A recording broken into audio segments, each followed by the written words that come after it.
Do you want a little help? Don't worry about me. Fighting that little beast made me start thinking about the animals I left behind on the island, so I let my guard down. Now to fight like I mean it. All right.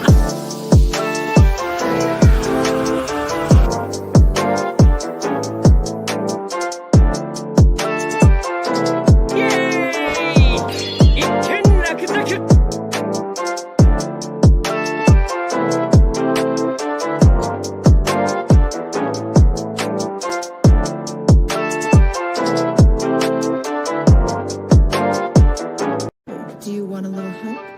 Don't worry about me. Fighting that little beast made me start thinking about the animals I left behind on the island, so I let my guard down. Now to fight like I mean it. All right.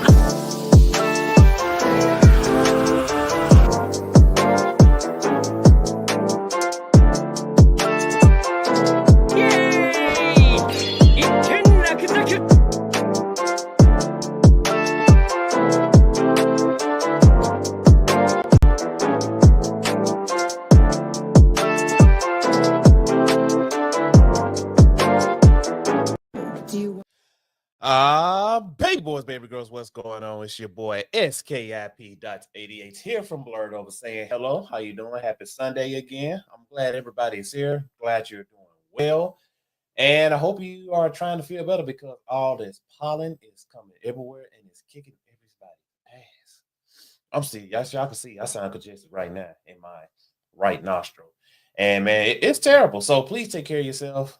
Take some medicine, take some Sudafed.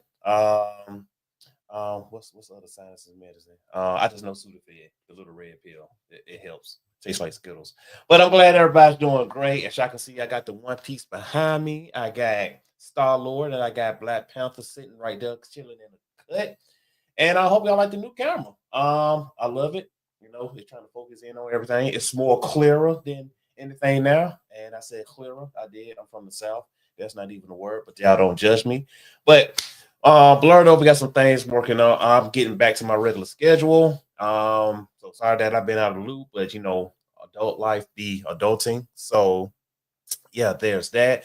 But Blerd over will be hosting a panel at the Great Miles College on being a Blerd. We will be at MomoCon, and we just been approved now to host a panel, which we're gonna be doing the dance class, teaching everybody the popular line dance. And yes, if I was you, I will bring my cowboy boots and my cowboy hat and my fan because we will be teaching boots on the ground. So yeah, Blerd over will be doing that and teach y'all some more popular line dances. But I'm really excited to do boots on the ground because I just learned it. Yeah, I got a fan too, so don't judge me. I like to pop it, so but it's cool to do with the family. But yeah, man, we got some more great stuff coming up, and yeah, I'm happy to be back. If you got any questions or anything for the person for the interview, I think this brother is spectacular. He does something very major that I hope everybody has in their life. I got one. I hope you get one, but if you don't, he probably could be your personal one, even though it comes with a healthy fee, but he know what he's talking about. So we have a therapist that is coming in with us, and he's a Blerd, and we're gonna deep dive into some of your favorite superheroes that really need some help. Particularly as Batman. We know he need help. Yeah, I think he got that some kind of complex where you know he got always depend on himself. But without further ado, everybody, let's introduce our guest and let's show him a great welcome. And let's get this thing going. Everybody, welcome my special guest. Yeah, what's going on? How you doing, good sir? What's going on with you? Man, doing well, bro. I think kind of like you said, trying to fight the pollen and all of the things in the South. But I mean, outside of that, man, I'm blessed. Happy to be here. Happy to be linking up with you again, bro. And just, just happy to be alive, man. I hear that. I hear that, man. I swear them potters like they don't like the squirrels. They just come in different forms and Bro, for real.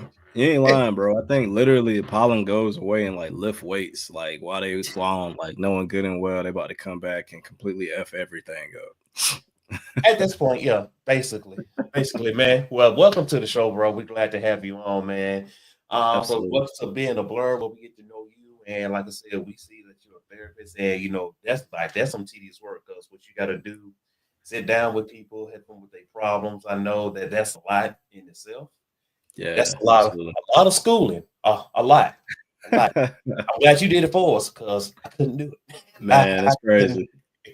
Shoot, man, but like I said before, much love to your profession and everything that you're doing out here protecting the streets, man.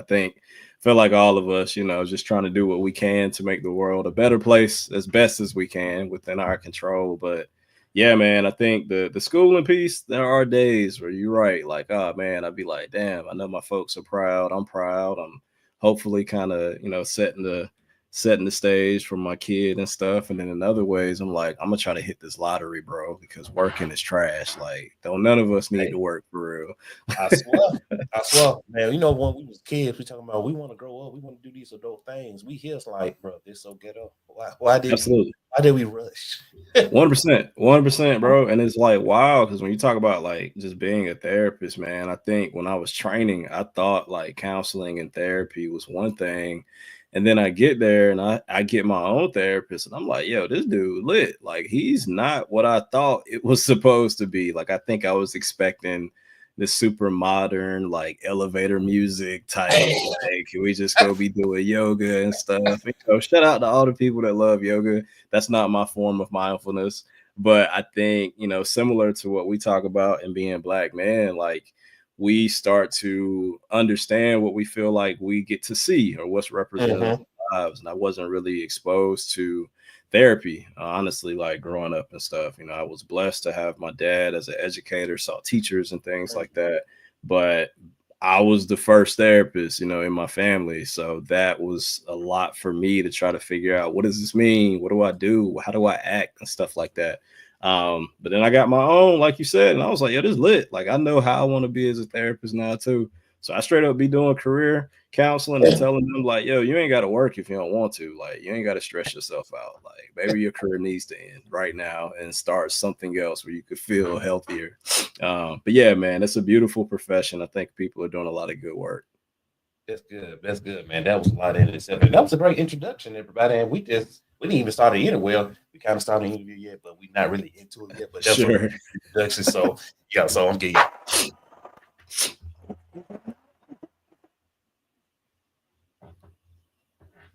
Are y'all hearing the buttons on the end? The buttons that I'm pushing? Because am I hearing it? Am I tripping? I think a little bit. I know, like, I heard it was like muffled a little bit on my end, but other folks might be hearing it pretty good. It's over 9,000.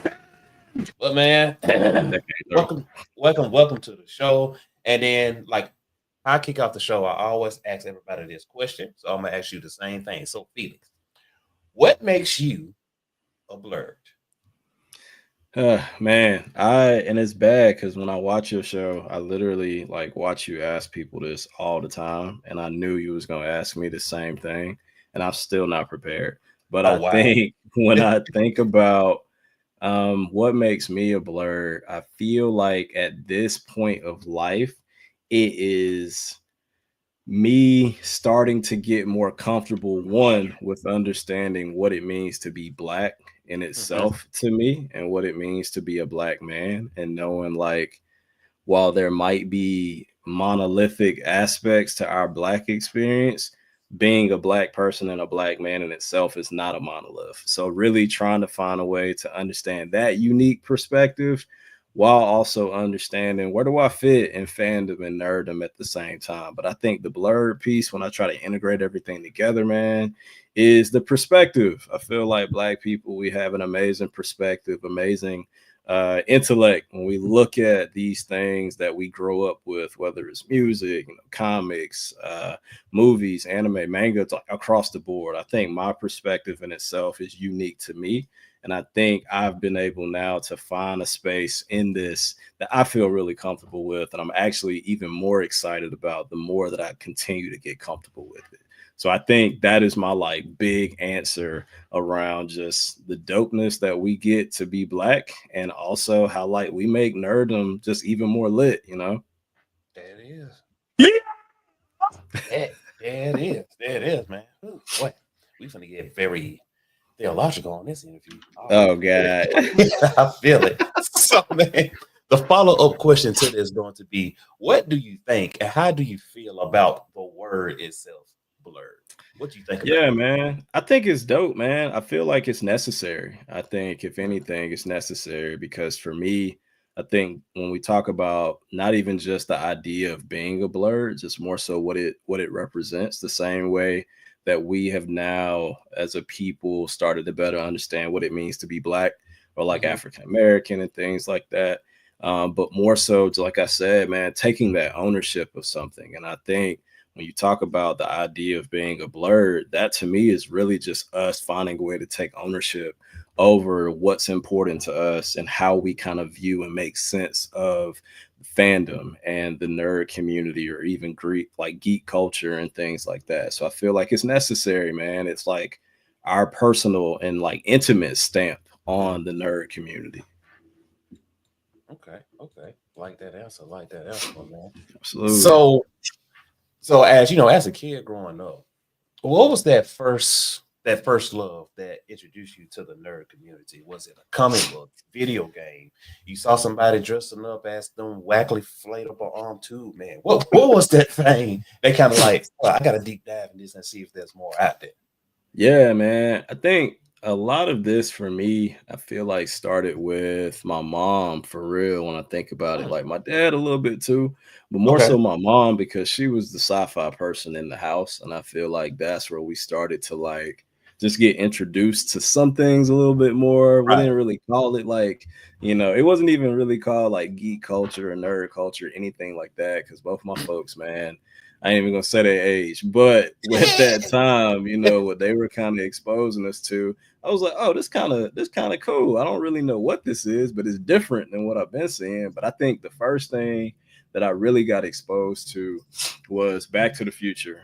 Back to the Future was one of my favorite movies growing up, and that has been something that stuck with me for like my entire childhood, all the way into being an adult. Just that idea of this crazy kid who is clearly all over the place, man, working with this kooky tail professor or whatever scientist he is, and just like going on adventures and journey and like different like journeys and things like that. And I was like, yo, this is pretty dope. Like this is different than what I've been seeing. So I think movies wise, it was Back to the Future. And then as like books and stuff, my dad, both my folks went to HBCUs, so it was like Mm, nothing but just black power and love in the house. So when we talk about like me getting introduced to like superheroes, mhm. one of the only superheroes we ever talked about was, or that I felt like I could actually talk about was T'Challa. Yo. Black Panther was the superhero that was like in my house growing up everywhere. Um, and it was just like I didn't know, like how you think about being a kid, you don't even really appreciate stuff until you're like older. So Older. like then yeah, man. I'm like, okay, this dude is dope. Like Black Panther is really cool, but that's all I knew. Is like this black man he got this dope outfit, and he runs this African village. And now I'm older, like yo, like I was playing games. Like I should have really dived into like T'Challa, like way back when. But yeah, my folks, man, they introduced me Okay. to some stuff that I feel like is now stuck with me and kind of paved the way for a lot of other things. Okay. I like that. I like that. And especially like so basically the whole family like the train went to HBCU college. Yeah, so it's funny because like everybody did except me. I usually like get the jokes because of that. So like both my folks, my pops went to Liz, he went to Elizabeth City State. My mom went to Fayetteville State. My brother went to Fayetteville State. Oh, And I went to East Carolina, and I remember like everybody was just like, "Bro, what you doing?" And I'm like, "Look, man, they gave me a scholarship, man. Like y'all just show me love." They're like, "All hey, right, that's straight." hey, take that money. Somebody in Right, the dog. comments said, he detailed. I was like, yes, very detailed. He detailed. Yeah. Nah, man, it's smoke and mirrors, bro. Like, But man, this is amazing because what's funny on my end, my mom actually got me into the nerd space, and that's because she brought me mm, this one thing that I still love today, and that is Teenage Mutant Ninja Turtles. I mean, I'm telling you, absolutely. from when I was a kid, I mean, it was one year, my birthday, she covered my whole room was in green and black. Oh, And that's dope, yeah. I swear. And then from then, I just kept going forward with it, man. So shout out to the moms out there that introduced their Absolutely. sons into the nerd space. Yeah, man. Absolutely, dude. I'm with you there, dog. Like it's crazy thinking about just like I said, the stuff that I didn't really know to appreciate for real until I got older. Cause now I'm over here with my own kid. Like I want to expose her to everything. She might not understand it right now, but I Mhm. know it's gonna mean something when she's in her 20s, 30s, or whenever. And yeah, like, but I'm telling you, dog, like the Back to the Future, Indiana Jones, like, I mean, it was crazy just You thinking of named some all the stuff. OGs. Yo, but it's what? But I let's say, yeah, OG is the way to say it, dog. Because I think OG, we get to protect their age, but they generation, bro. Like you said, they was introducing me to a lot of cool stuff at that time, and now I think like we talked about, even with our careers, I've just learned to appreciate it and like really dive into it a lot more. Because now seeing Mhm. T'Challa as a kid, learning about Wakanda as a kid was one thing. Now being like a black man and a therapist and a husband and a father and somebody that is a professor teaching other people and like trying to create a world that we can believe in. Wakanda means something completely different now. Like T'Challa means something completely different now. So it's a beautiful thing, but like you said, you kind of got to go through some stuff to get to where you're trying to actually be. Exactly, man. But like I said, from all that, man, we got a lot of we could deep dive in. Like, especially Absolutely. shout out to my boy. Like, I hate now the disease that he got, but Back to the Future, like, Oh yeah, yeah, man, besi- yeah, besides Star Wars, and that was like my first trilogy I actually got introduced to was Back to the Future because yeah. that was awesome. Like you see Did you this, have a favorite one? oh God, growing up with my family loved like the old black and white cowboy movies. So when he came out, I think that was Fair. Back to the Future 3. Is Yeah, that that's the one right. he The went? Western joint. Yeah, the Western Joy. That was my favorite one. Don't get me wrong, the first one was Yeah, pretty good, but it's just something I connected with when he went back, to the cowboy days. That was my favorite. yeah. That is cool. That's tough, yeah. But it's funny because like I remember I finally got my wife to watch it for the first time. And shout out to the wives that support their husbands. Shout out to all the partners that support their You person, win, period. win. Because it's a lot to to be a spouse, to ask for support, and to be supported, man. I remember just trying to get her to like tap in because I was like, yo, they got 40th anniversary. Like, what we gonna do? We're gonna try to see them, meet them. And she was just like, I mean, if that's what you want to do, I'm gonna try to support it. And I was like, well, babe, like you gotta watch it though. You gotta understand. And bro, like she bared with me. She watched the first one. Okay. She probably ain't gonna watch no more, but she watched the first one, and we were able to. She took me down to Fan Expo, New Orleans, bro, for my birthday. Was able to connect with the cast, man. So I was finally able to meet Michael J. Fox, dog. I was like That's tripping out. dope. But you know how stuff is now, and like you said, with his condition, it was kind of hard to actually, get time with him. But it was still like, damn, this is crazy. I would have never thought that I would meet this man. But it was crazy, man. I was just like, dang, I finally met Michael J. Fox. But you know how it is. You do that stuff, and it's like, all right, what's the next thing we're gonna Thank you. Right. do? Exactly, man. And like for you, through the whole trilogy, which moments stood out the best for you during the whole Back to the Future? Ah man, the man probably Back to the Future too, man. When the mags came out, because like I wasn't even Okay. like a sneakerhead, bro. My brother was definitely a sneakerhead. He's always been like try to be the flyest in the room. So like literally when they brought out the Nikes, I was like, oh snap, these joints tough. So I was instantly like, I'm gonna try to find some of these joints. And then the skateboard piece with the hoverboard, I think that was probably when I was like, all right, there's a little bit more to me than maybe the typical black kid that's in my area, because you aren't really seeing like a lot of kids that look like us, like skateboarding or even Mm, interested in that stuff. And I think when I started to see, like, oh man, this is clicking for me. Maybe there's something else here. I think that was the moment that for me was like a dope moment in the movie and in the trilogy and things. And of course, the DeLorean is dope. But I feel like that moment in itself made me think, like, okay, maybe there's more here where I need to kind of venture into this a little bit more. boy, I swear. And I ain't gonna lie. When I first seen that hoverboard, I was like, yeah, that's a wrap. I don't know. I want one. I'm Absolutely. like, I Yeah, was like, absolutely. I'm still trying to get one. Like, I don't know where I'm gonna put Facts. that joint, but I'm definitely gonna have to cop one at some point. I can. I think I said there's some space in here somewhere I could put it at, but I'm man, bugging, yeah. and then and I think that story it was told beautifully, like the detail. Because to me, I'm like a very good. I love a good storyteller. I like a good story Yeah, being told, and from seeing how he met Doc. Shout out to Doc though, because yeah. yeah, I don't know what to you. Who would you say made Back to the Future? Was it Doc or Michael J? Ah, man, that's a great question, bro. That makes me think about something me and my student talked about related to Batman too. But Okay, I feel like there is no Back to the Future without Doc because Marty, like even though we like grew to really love him because he just felt like an all over the place dude.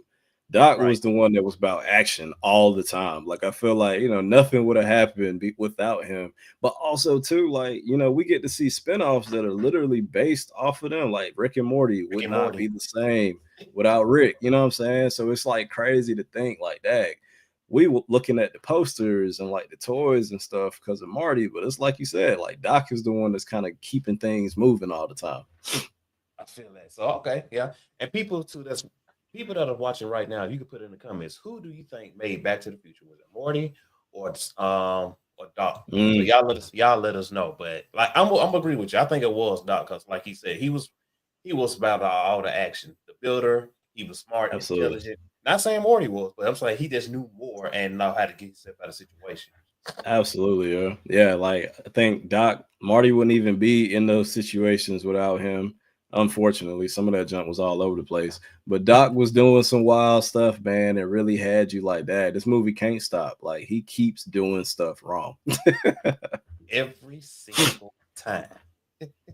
Yeah, bro. But because I know, and before we started interviewing people, we got to talk to each other, still because I like to make people feel comfortable when they come on the show, and then we also dive into his trilogy was Star Wars, Yeah, man. Huge the Star the Wars OG fan. Star Wars. Yes, and it's I don't know, man. I don't think I'm one of the like I'm not gonna I don't even know the word to say. I'm not one of the real like controlling Star Wars fans where they got like super strong opinions about different ones. Like I love what it's become. I love what they're trying to do with it. But like, yeah, OG Star Wars, man, like with Billy D. Williams and of course Mark Hamill and them and Han Solo, like I literally grew up with that as well. I think that was probably the next thing after probably at the same time of Indiana Jones. But I've stayed with Star Wars like forever, man. I think some of that too, just some of the characters I felt like I actually could see myself in a little bit more. And I think that's probably where stuff started to connect a little bit.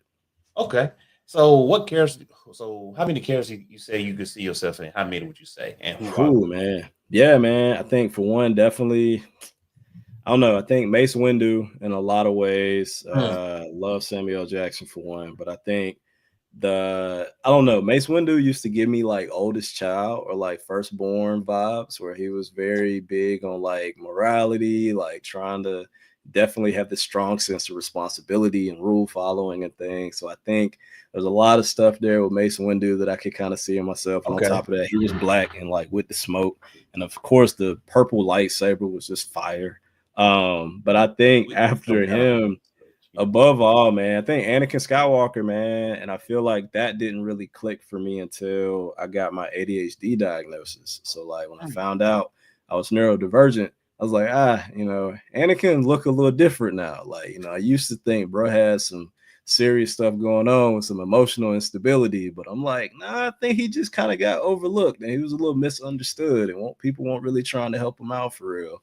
Um, so I think there's a lot of that there, and that kind of made me want to stay connected to the story a bit. And that leading into like all the new stuff like Andor and Ahsoka, like it's been amazing to see what it could develop into. I still feel like I would love to see more of like black characters as like, what we want to see them be, like the actual Jedi's, or even in some of these villain roles that are a little bit more complex, just seeing more representation like that. But Okay. yeah, man, Star Wars has been like love like all my life. Okay. Okay. I like that. I like that. So And you said Mace went to like the first. Wait, no, it wasn't the first. Yeah. That was Billy D. Williams was the first black character they Yeah, actually caught Billy in D. Williams. Billy D. Yeah, Williams. man. I still have not met Billy D, man. I would love to meet Billy D. That would be like amazing. Like, bro was the smoothest man I knew at that point. Outside of Man, like, what? yeah, I feel like Bro Billy was D slick. was like, yeah, too smooth. Yeah. Like, and then when I got Childish Gambino to be Lando and like the I think the Solo movie, I was like, yeah, I can see this. I'm with Childish. I like Donald Glover. But yeah, Billy D too smooth, bro. I swear he is, man. Shout out to Donald Glover too, because that man, Yeah, I swear, absolutely, bro. if you play the game, this man completed every side quest he could before he came back to his own quest. He I swear chasing he Snoop, did. bro. He is 100% chasing Snoop, man. I don't think he's gonna catch him because Snoop's still out there. But like he trying his hardest. Like he said he's chasing Snoop. Yeah, he chasing Snoop, man. Snoop got all the side quests going on right now, bro. Like he done hosted the Olympics. He probably gonna host the next one. Especially, yeah, because they gonna be in Cali too. Oh yeah. Yeah. Damn, that's right. Olympics is coming to California. Yeah, man. I think what is it like 20? Is it 2026? I think 2020. I think it's 2028. I think they got you. If I'm not mistaken, because the Olympics every 4 years. Every 4 years? Yeah. See, yeah, and they're gonna be in LA. So yeah, you know, Snoop gonna be on it. Well, that's why. Hey, listen to the people in California. The Olympics coming, so it's gonna be a lot of colors coming. So they ain't with no sticks and no clicks. They ain't with the Treetop Bloods or the Rolling 60s. They coming for other countries, represent their countries. Oh god, man, now they come with all the colors. Man, because you know, I ain't been to California yet, but that's a real thing. You cannot wear any colors out there. That's a serious thing. Bro, that's hilarious, dog. Like, you got to come correct to Cali. Like, bro, I can't wear fatigue. No, that's like, what y'all want me to do? Naked? Nah, bro, because you all brown. Bro, I'm bugging. Like, everything means something. But, man, but out of the Star Wars trilogy, you know, we can go from the OGs, we can come to the present of the Star Wars trilogy. Which one do you think you like the most? Yeah, man. I think I always go back and forth, man, because I love Mark Hamill. I think I love Mark Hamill as a person too, and the things that he stands for, you know, and he's willing to advocate and fight for. But I was also a really big like Obi-Wan Kenobi fan. I love Obi-Wan Kenobi, man. So I think like the prequel series, especially episode 3, they got like their 20th anniversary coming up this year, man. So like I'm definitely gonna be locked in. I'm definitely gonna be in the theater watching that again at the re-release. But I think that time period with like Darth Maul and all of them, but especially like the peak of where we got to see Anakin start to transition, and Obi-Wan as well. And even like the Kenobi spinoff series that Disney Plus did was like hard. Yeah. So I feel like that prequel series and even the time that happened in between that. Facts, most definitely. And then I like it because, you know, seeing Darth Maul, bro, I swear that. Now we thought Darth Vader was that dude, but once you saw Darth Maul, it's kind of like, bro, who is this? Yeah, man, because you remember like Star Wars was all over the place when they dropped stuff, so all we knew was Vader, and then Maul pop up, and I'm like, yo, scratching my head, like clutching my pearls and stuff. Like, this dude go hard. It was somebody after him that was way worse. He was what was his name? He was a droid.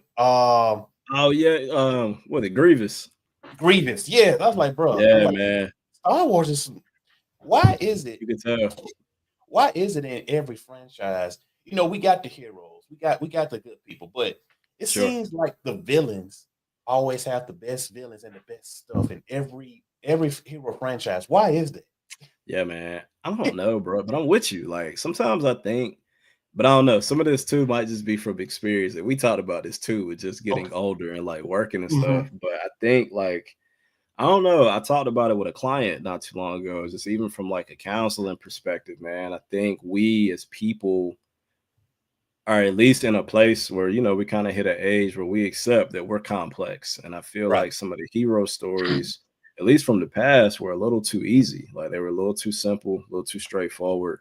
They weren't as so complex in our face all the time. But I feel like the villains, like, bro, it was like no holds barred. Like you was gonna see everything, know everything about a villain to the point that it made you question, like, dang, are they really a villain? Like, are they an in-between type thing?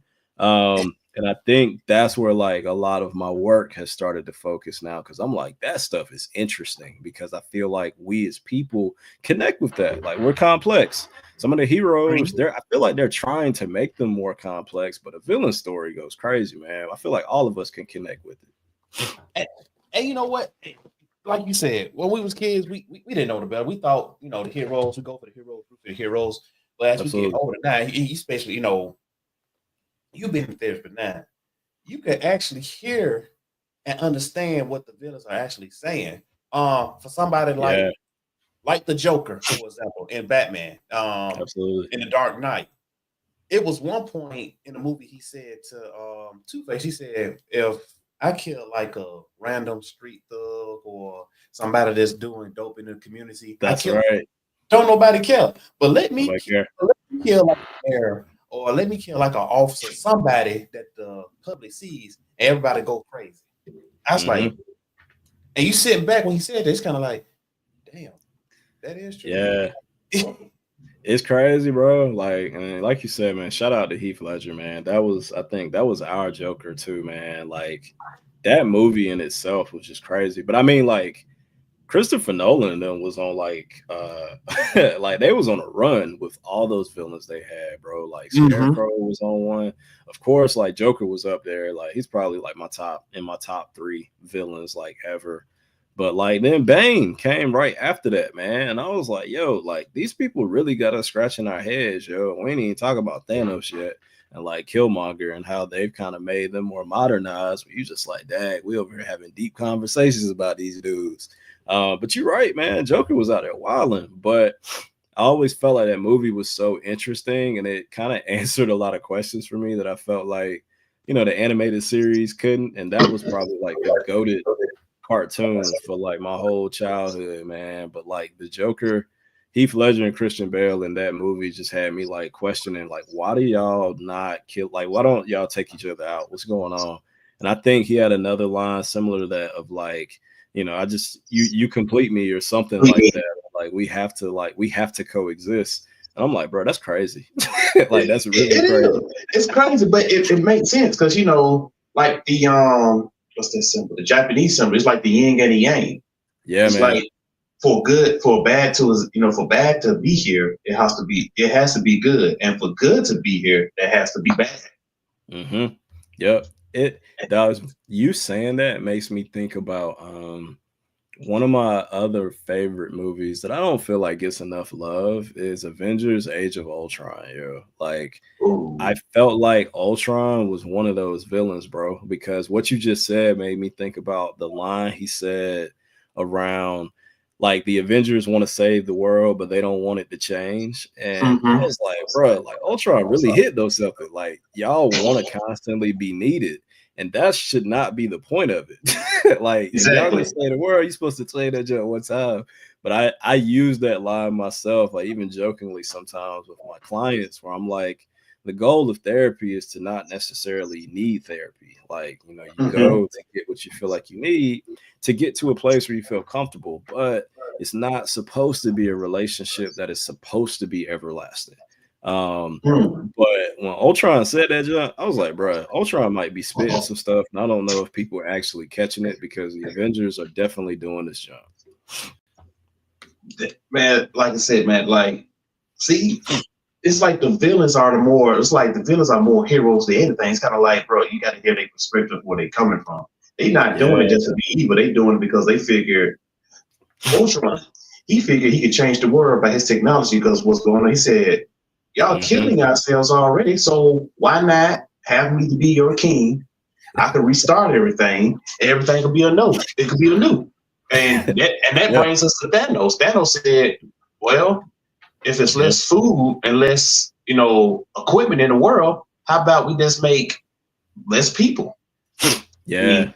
He didn't think like, hey, people got lives, they love each other. I was like, well, hey, it sucks. Yeah. That's tough. It's tough, but he's thinking this is his way to save the universe by cutting half of the the universe people away by doing that. Yeah, man. It's the villain stuff is wild, bro. And it's like sometimes I think, like you were saying, like somebody shout out to whoever said in the chat where it was like he's detailed. I definitely appreciate the love. But like more so, just like I think the deeper we get into our fandom, the things that we care about, but I think specifically us, like I feel like our community in terms of Blerd, like Black folks, we like need that. Like I feel like we naturally are on a different level in how we Mhm. understand the world because of our experiences. So like when we hear these complex stories or these multi-layered things and reasons people do stuff, that junk gets us going, man. Like we love that stuff because we are naturally already up there and thinking about the levels to all of these things. And I think that's like across platforms, bro.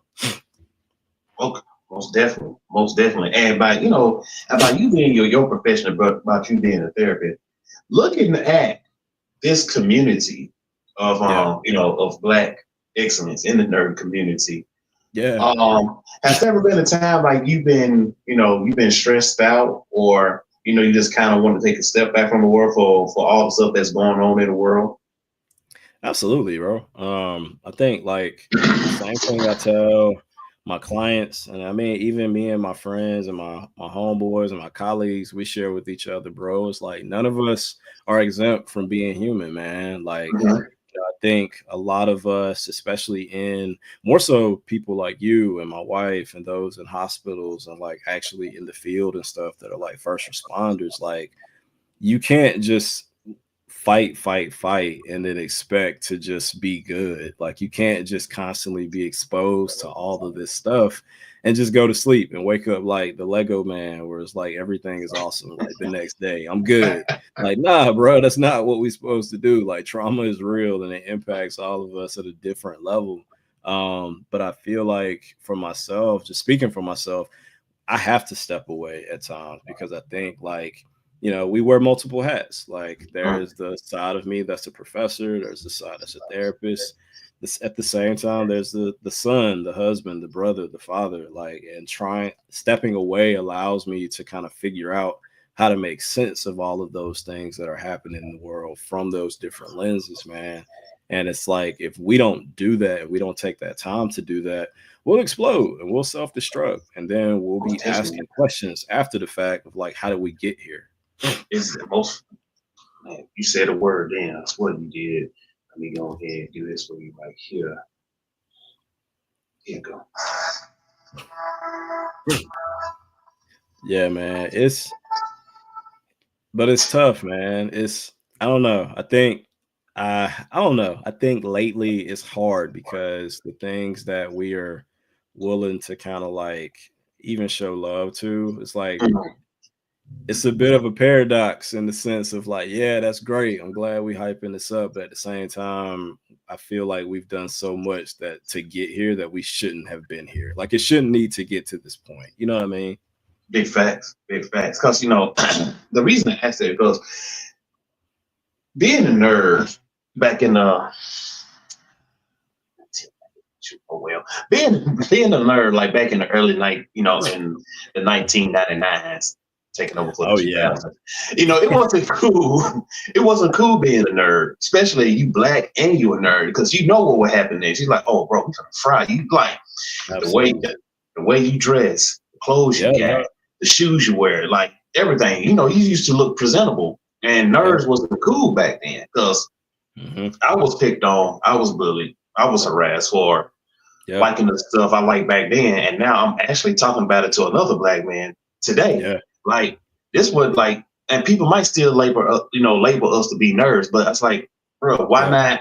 Why can't we just experience it and give the world an outlook of there's different Black people, because everybody's not a thug, everybody's not hood, everybody's not a drug dealer. You Yeah. actually got some people out here that's making a difference in their community by something they love as a kid. But Absolutely. why do you think, coming from your standpoint and your profession, why do you think Sure. people bully? Yeah, man. I'm no expert. I think, I've been able to kind of develop my own thought. And a lot of that too is just from, like you said, having an amazing community of folks to really be able to learn and learn from and grow with.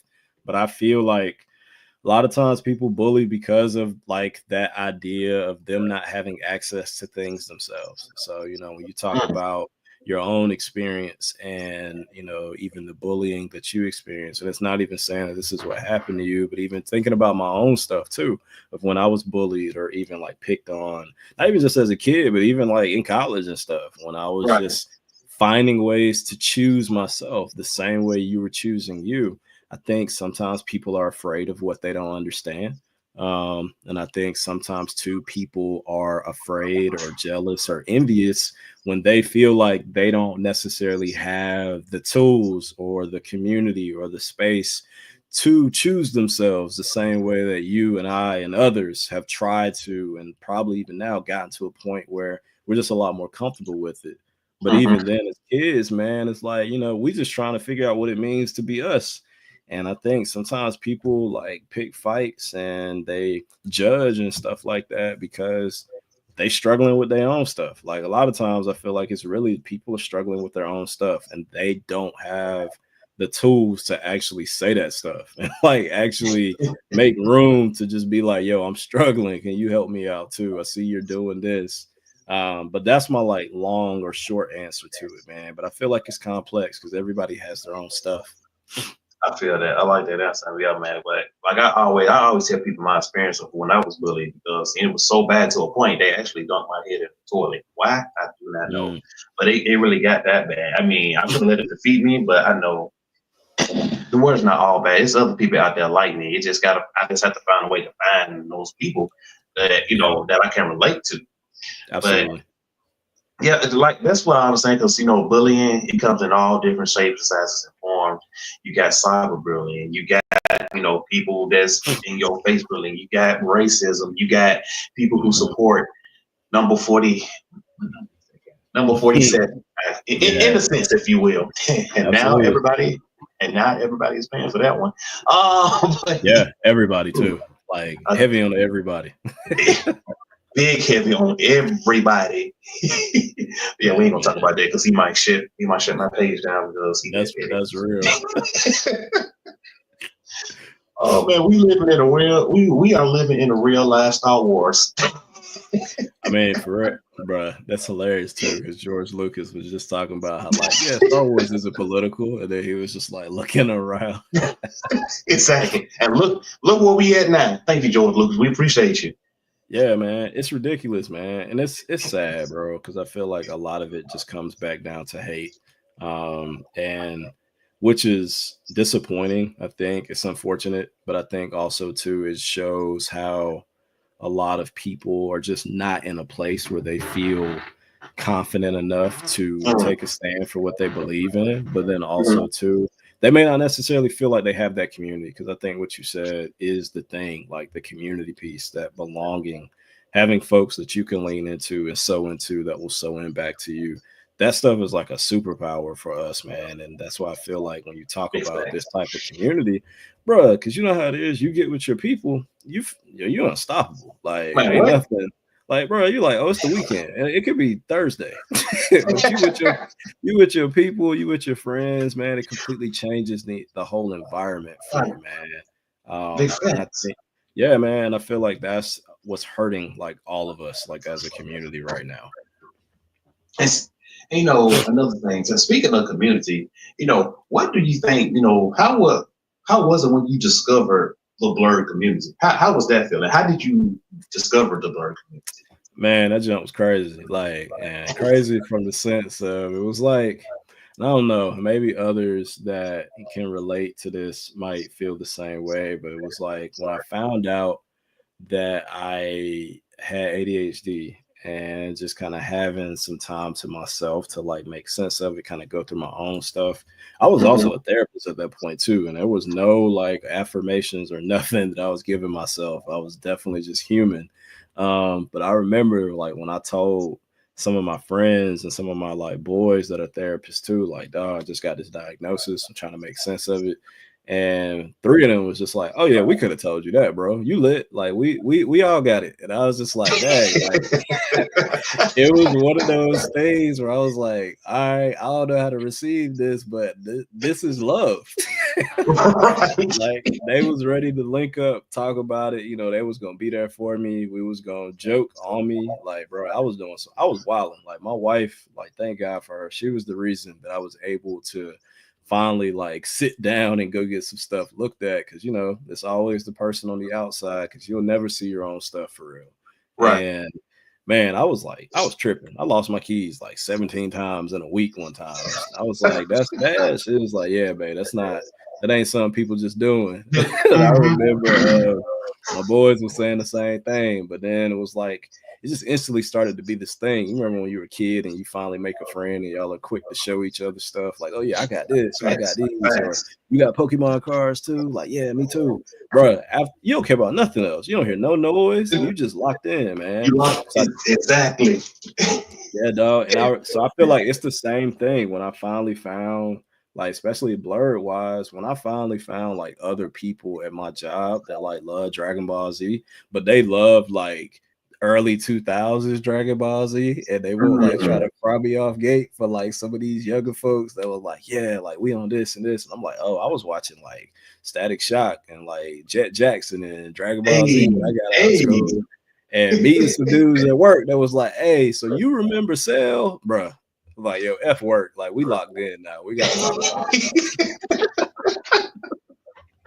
it. Yeah, man. It was beautiful, man. It was crazy. But I think also getting to a place where you're like emotionally comfortable to say, like, this feels good. I'm glad I have this. It was one point in time you actually couldn't do that because you was looking like, well, we grown, we ain't gonna talk about that. But now it's kind of like, absolutely. Man, did you get the new Assassin's Creed? Like, man, you know what? I'll never let that go. They should, the way they did that movie, bro. That just hurt me. Like, really? I was an Assassin's Creed man. I loved Assassin's Creed, man. I was just like, bro, why y'all not doing? But the same thing with Pokemon cards, bro. Those ones go crazy now. Like people literally retiring off of Pokemon cards. And it's like if I try to talk about Pokemon cards, even 10 years ago, I'd be getting fried. But like they were like, oh, you a grown man. Why you doing this and that? I'm seeing NFL players retire from the NFL, like and selling their Pokemon cards. Don't mention Pokemon cards to me because I had a whole book filled with Pokemon cards. I had like some rare stuff. And tell me why I cannot find that goddamn book for nothing in the world. I feel like every young black boy had Pokemon cards, bro. I don't care what nobody say. Like they had them. We might have had football and basketball cards for sure. But they had Pokemon cards. They ain't got a lot of me. I mean, what's funny? You had like some of the hardest thugs. Like, bro, I trade you this. Like, bro, I don't do weed. Fool, I'm talking about this song Charizard. What's up? I'm like, oh, really? That's what you went to? Okay, I thought you was talking about something else. You know. Sorry, I said that out loud, but that actually did happen. That's real though. That's so real, man. I remember. I think I saw like a reel the other day. It might have been on TikTok where they was talking about some like young boys on the corner in New York. Like it may be in like the 80s they was doing this or like trying to sell some weed or something. But like in 2024, they over there talking about who's the strongest Avenger. It's right. And he gave that perception. He's like, you can't judge a book by a cover because, like, you think, oh, they over there trying to rob somebody. Like you said, they over there thinking about who's the strongest Avenger. Like, they over there thinking about their next cosplay or what con they going to. Absolutely, bro. They're trying to figure out when the next Marvel movies come out and if it's going to have an early screening or not. That's all they talk about for real. Fact. And no, that brings up a great question. Do you think, like you're a therapist, like growing up in a household, like two questions. Growing up in a household, a black household, it was like if stuff happens, you say you don't leave the house talking about what happened. You don't talk about your feelings. You don't talk about what you've been going through. Like why did we do that as a society of people? And we don't talk about the feelings. But at that time it wasn't cool to talk about the feelings, but now you can talk about it. But at that point, you couldn't do that. Yeah, bro. I feel like, man, it's layered, dog. And I think this is something because a lot of my work, I've tried to specialize in Black men's health. A lot of Mm-hmm. that comes from my own experiences with therapy and mental health and things. But I think it's layered, man. It's super complex. I feel like a lot of it, when we think about Black families as a whole, there's a lot of image stuff to it. Like I think a lot of all Black families, and a lot of that is, rooted unfortunately in just what it's like to be Black in America. All of us are trying to make a name for ourselves. We're trying to have a positive outlook on what it is to be Black people in the world. So I think there's that thing of our business don't leave a house, and like this is supposed to be here. Like, you protect home, and protecting home is not talking about our stuff. Mm-hmm. But at the same time, it's like, at what cost? Like, what is that doing to us individually? What's that doing to us as a unit? I think when we talk about Black boys, we're still trying to like work through it now. I think this newer generation that's currently like in high school and college, they're doing a lot better with it, and they're very vocal. They about it. They like doing whatever. And it's like, I think all of us have to figure out there's some compromise here and there to keep us safe. But a lot of it, man, was just like image, what it looks like. The same thing we talk about with like collecting Pokemon cards. Like, bro, you remember how it was? Like, high school, college, I mean, even middle school, you don't cry, you don't talk about your feelings, you don't do anything, you don't express emotion if you are a young Black boy in any of that time. And now it's like, we trying to welcome it, and it's just like, bro, I be trying to tell like even my pops sometimes, like, dog, we still trying to catch up like 20 years. You can't just be rushing it, saying like, yeah, y'all talking now and stuff like that. So I think some of it is image.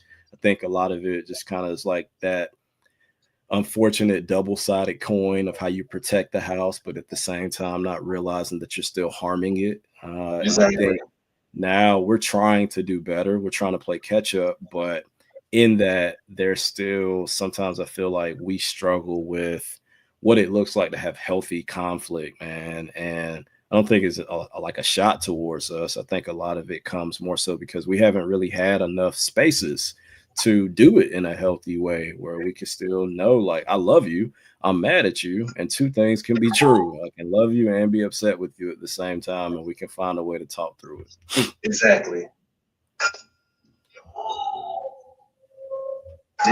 Big facts. And then the second part to that is now we at a stage where we can actually express ourselves. But now I know you heard this. When guys express themselves, it's kind of like, oh, you sexy. I was like, so tell me, what can I do then? Yeah, man, it's like they want you to be emotionally aware, but they also don't want you to be, sassy or like too aware. And it's just like, dog, like that's just taking us steps back. Like, we're not gonna get anywhere if we're still judging, knowing that judgment is more of a reflection of your own stuff. So what we really need to do is just talk about what's going on with you. Because at the end of the day, like I feel comfortable in my emotions enough to tell you, like, bro, I love you, and like, bro, stay safe, or hey, can we talk about this? Like, sometimes people are not ready for that because they haven't been exposed to it. That I agree. I totally agree. And now, Frank, to sum it up, because how we said, like how we perception of other people. Do you think there needs to be more of what's going on, what we're doing, to expose our race to more to this culture now that is more acceptable now of being, you can dress up, read comments, play video games. Do you think this would be one of a safe haven for people of color to come out in? Yeah, 1%, like 1000%, dog. Because I think like people need to know that they have a space where it isn't just allowed or acceptable. Like, people will help you figure your own stuff out. They'll help you get to a place where you can feel comfortable in your own journey, whatever that looks like. If it's, things related to the culture and like cosplay, or if it's just like, yo, I'm just trying to check in on you and see how you're doing. I think this is a space that has to be protected at all costs, but also it needs to be put on a larger scale so more of us know it's out there and it's accessible to us.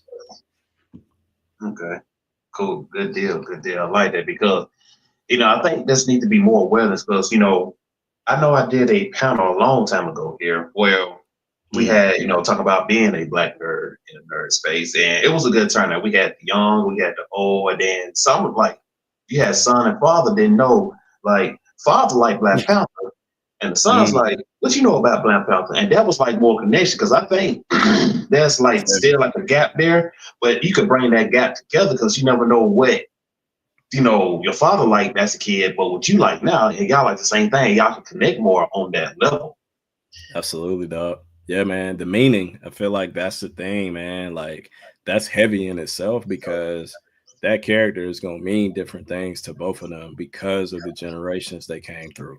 Like, and being able to kind of be exposed to that and understand that, and then passing that on to like somebody else. Like, man, I feel like that's what it comes back to, and that's how we continue to kind of grow our perspective of not just the characters, but even just that emotional availability through understanding these folks and these like characters or these heroes or villains or whoever, and just being able to see like, this is the reason I like this, or this is the reason I connect with this, and here, let me explain it to you. Got you. Man, I can tell you some good news, I can tell you the bad news. Yeah, what's up, bro? Which one you want first? What's the good? Well, the good, we are at the hour mark of this awesome interview. Oh man, that's dope, bro. But then also, what's the bad? I don't know. It just felt like I had to say it because you can't have good without bad. So I had to fill that void. It's really no bad news. I was kind of like, well, I had to say that. But man, this was awesome. So what did you think about this experience, man?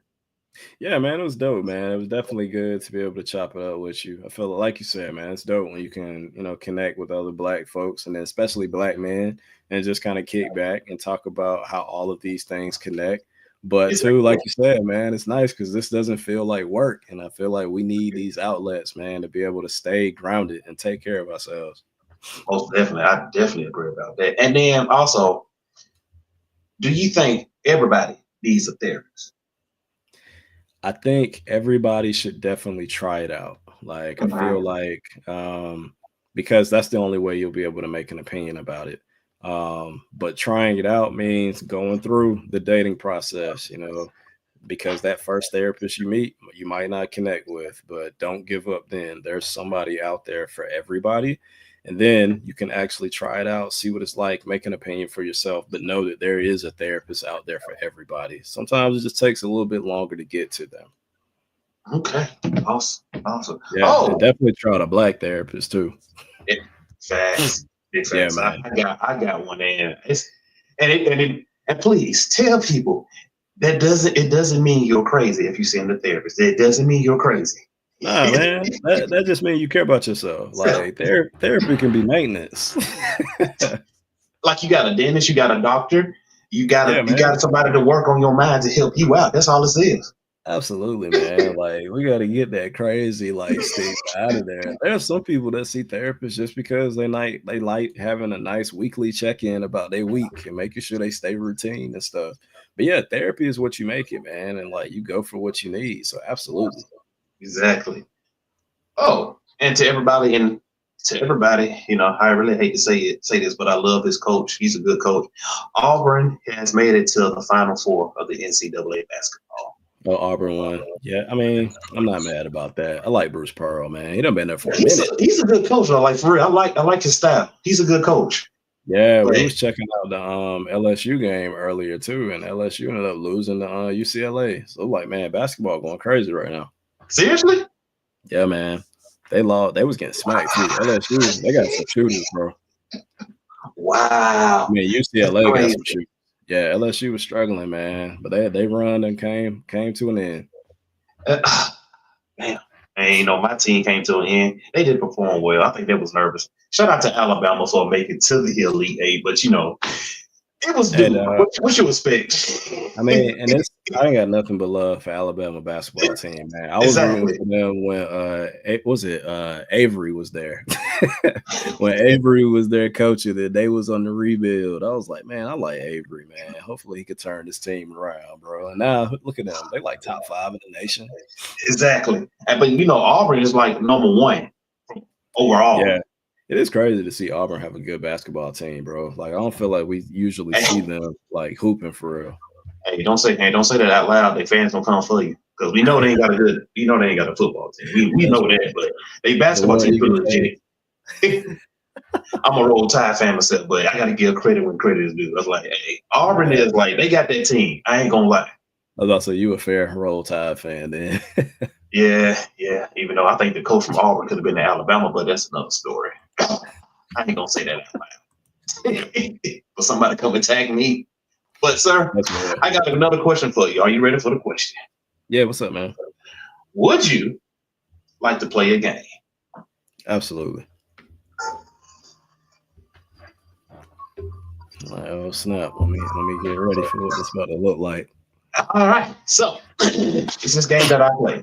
It is called Questions. Now in this, you will have you got to answer 5 questions. And if you can't so happen to answer the question, you got, let me see, it's 2 people here. How many people on Instagram? And you got like 3 people on Instagram. So 3 plus 2 is 5. I know how to add. Oh, you got 5 people here that's watching. And if you need their help, you got to say the magic anime word, which is the good old Nani, to activate your lifeline. They can help you answer the question. But the thing is, if they answer before you to the question, you will get this sound.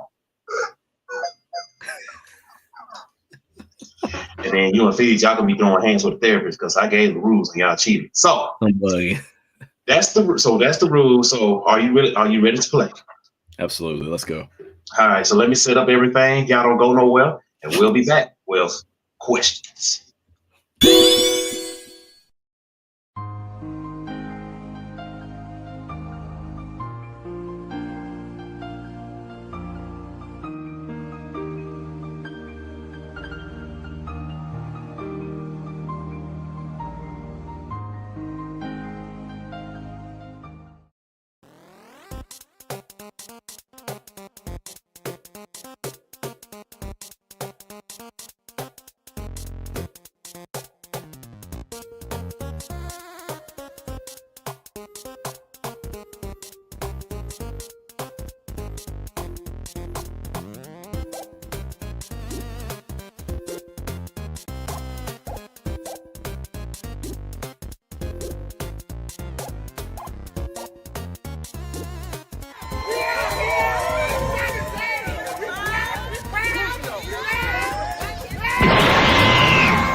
3, 2, I'm gonna get 1.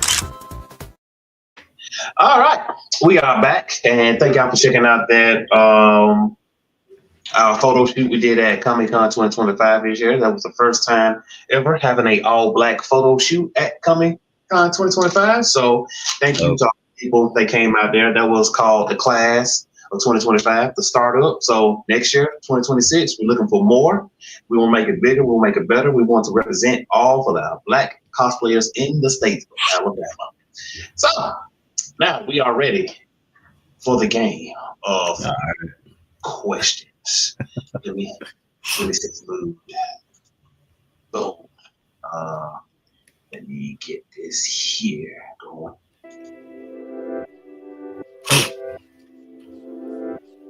Okay. It sounds like a meditation. All right. Yeah, because you got to put your mind at ease. All right.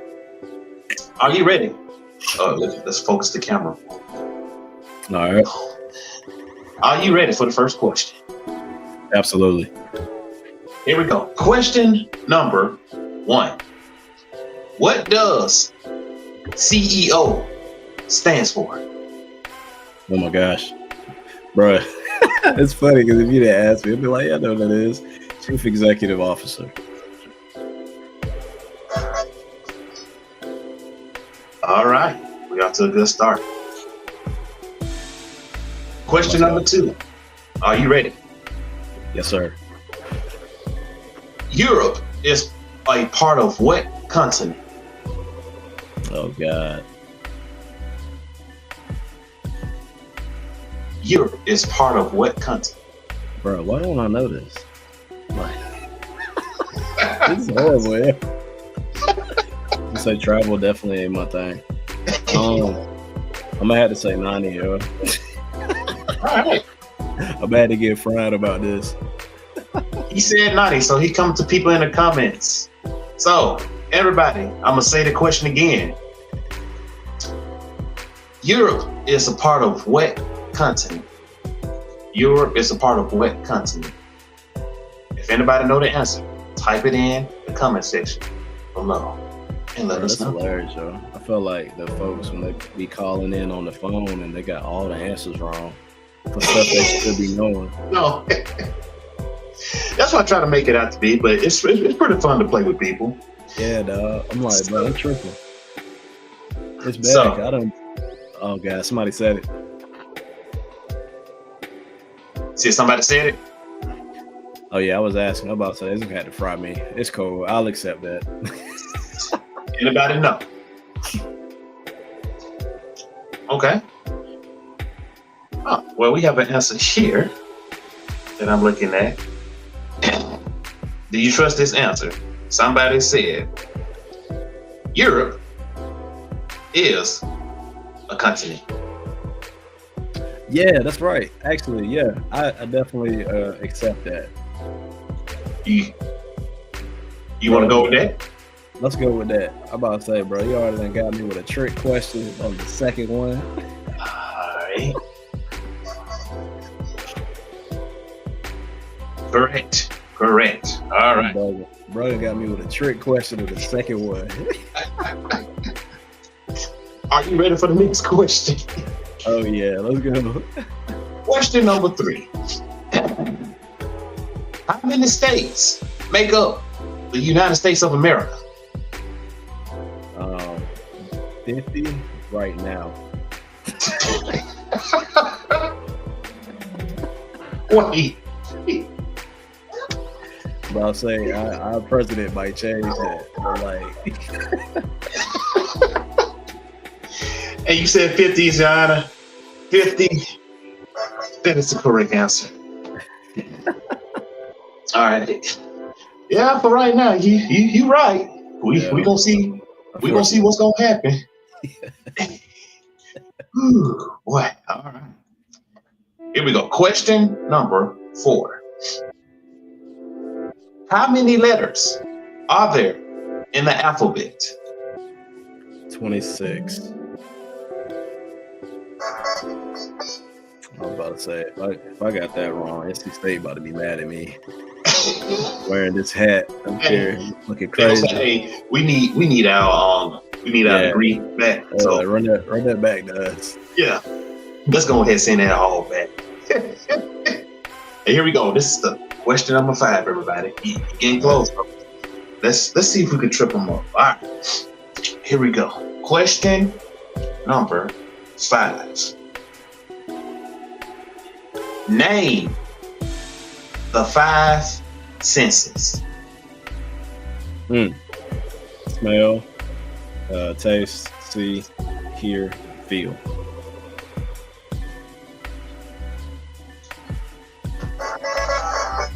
If I got that wrong, I'll be like, look, man, don't nobody look me up for therapy at all. Y'all give it up for him. He got. That is, he only used one lifeline, and he got the rest. Hey, y'all clap it up for him, show him some love. He got it. This was awesome. It wasn't too stressful, was it? Bro, the fact you got me with the Europe question, which is bad, bro, because I done been to Europe too. I'm playing games. I'm tweaking, dog.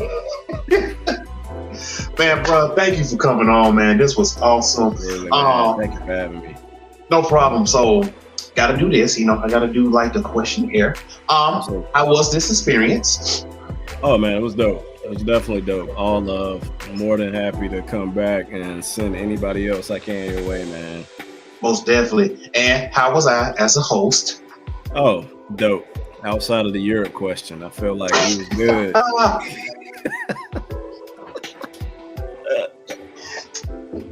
I just see people hate me after the game. It's kind of like, bro, you cool, but that was messed up what you did. That was messed up. Bro, you're right. But you cool though. I wasn't prepared. I wasn't prepared at all. You definitely got me. But no, of course, this was amazing. Cool, bro. And before we go, man, tell the people where they can find you at on all your platforms on what you got working on, and also give them a good word of encouragement. Yeah, man. Y'all can definitely check me out on Instagram at The Hero Paradox. You can find me on my page. I got my Psych Today page for therapy and coaching, and I also have a group that I'm running right now, so please feel free to check me out. And then a good word is check on all your friends, not just your strong friends. Everybody needs love. Boom. There it is. Bro, thank you. This was awesome. Everybody, thank y'all out there for taking your time to get to know this brother and to have a talk with us. Thank you for the comments, the likes, the love that y'all sent. We really do appreciate it. And like I always say, this community doesn't move without y'all, so I really do appreciate y'all for supporting and caring for Blerd Over. And also, on June 21st, Blerd Over will be bringing back its 2025 African American Comic Book Expo. The second time we having this, an all black convention in the city of Birmingham at the A.G. Gaston Boys and Girls Club. The flyer is up. We're looking for vendors.